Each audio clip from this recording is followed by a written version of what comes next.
Gabriel Bortoletto delivered one of Sauber's best results of the season at one of the most demanding tracks on the calendar, Spa-Francorchamps.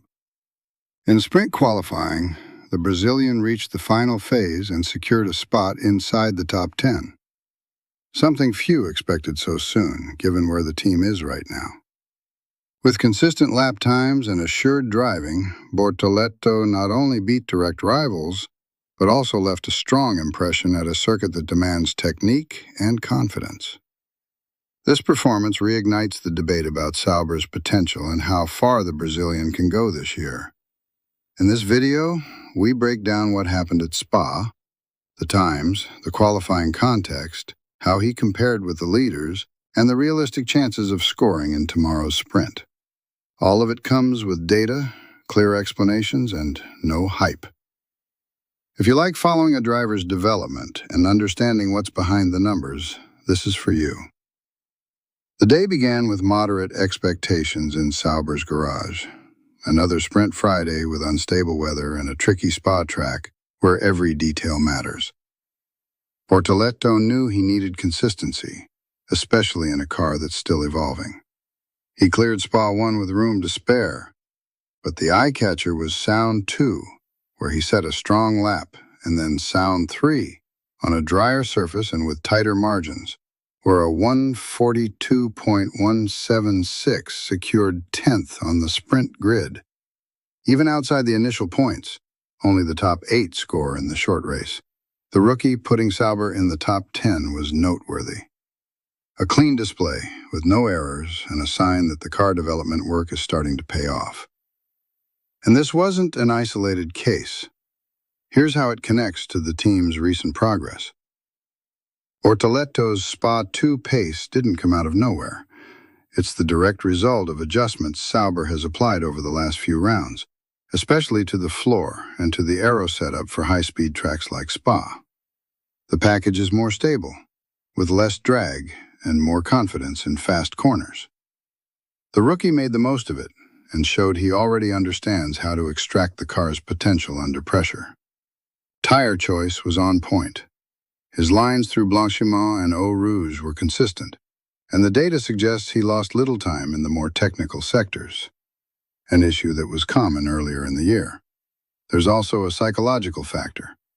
Bortoletto looks more and more comfortable in the F1 environment. The result doesn't just prove his individual growth.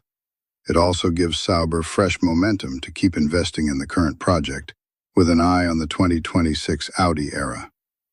International media have begun to notice that the Brazilian is delivering more than expected considering the car in his hands.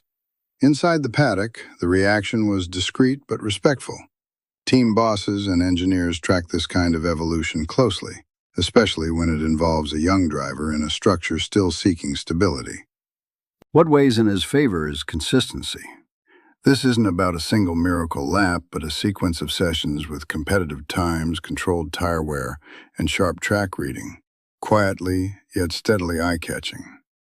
And if F1 teaches anything, it's that consistency beats a one-off flyer.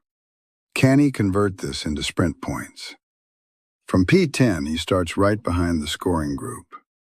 With only the top 8 earning points, he'll need a strong launch and, above all, to capitalize on any errors or fights ahead.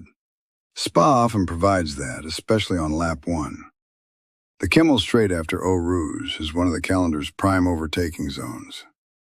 If he maintains the pace and positions himself well through the opening corners, a top 8 finish is realistic. That also depends on race run behavior, which can differ from qualifying, and on the weather. Spa is notorious for sudden changes which can jumble the order. If it rains, track reading and tire strategy could make all the difference. And Bortoletto has already shown he adapts well in mixed conditions. Sauber knows this kind of opportunity doesn't appear every weekend, so the plan should be aggressive but controlled. Now, more than ever, every detail counts. Friday's result at Spa might look like just another top 10, but in Sauber's 2025 context, it carries extra weight. The team is in transition, with full focus on Audi's 2026 arrival. That means every strong performance now serves as a thermometer for what's ahead and helps define who the key pieces will be in that cycle.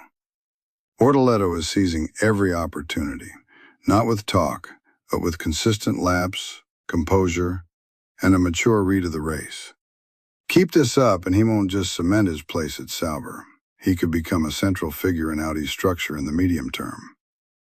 Then he won, it's SAFs for many years olds, they can say the most importance out, and the US of our copy tick serve and gal extend to my can experiments to anything that consent test in the health of our, books, Audi, and being their books in some slights, if they can be, I would say, yes, it's so great to be Platts for you.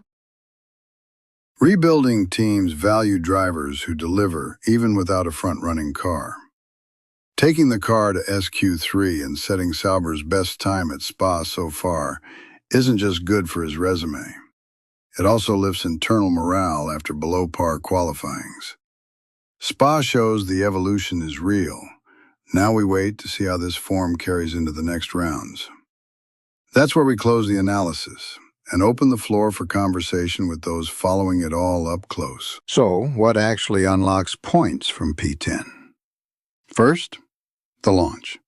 Spa gives you one of the best slipstream trains of the year. La Source, Eau Rouge, Camel. If Bortoletto nails traction off turn 1 and holds his nerve through Radillon, he can pick up a toe and arrive at Les Combes with a real shot at gaining a spot, or two, before the field settles. The goal is simple. Get into DRS range early and stay there. Even if the opening move doesn't stick, just sitting within that 1-second window forces the car ahead to defend, which burns their tires and battery while he waits for the clean strike.